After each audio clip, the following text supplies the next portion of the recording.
Hey everybody, this is a real quick video in case you have a Marshall Woburn III speaker with Bluetooth and you need to do a hard reset to the factory default settings on it. This is going to clear everything off of it and restore it to the way it was when it came out of the box, except for any firmware updates that you have done. They will be maintained.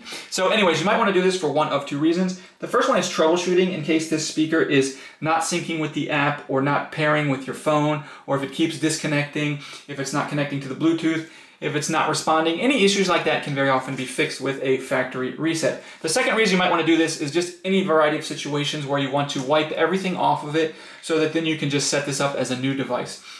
So first you can go on your phone or whatever you've had it paired with in the past and delete it off of it, because once we do this, we're going to be setting this up as a brand new speaker. And then we're just going to come and find this media control button right here next to the treble dial and the power button, and we're just going to press and hold it with the speaker on. We're going to press and hold it for more than 10 seconds. And after those 10 seconds or so, the speaker will actually restart into its factory default settings. You can go ahead and set it up like a brand new speaker. And if this worked for you, the only thing I would ask is that you drop me a like on the video. Thanks a lot.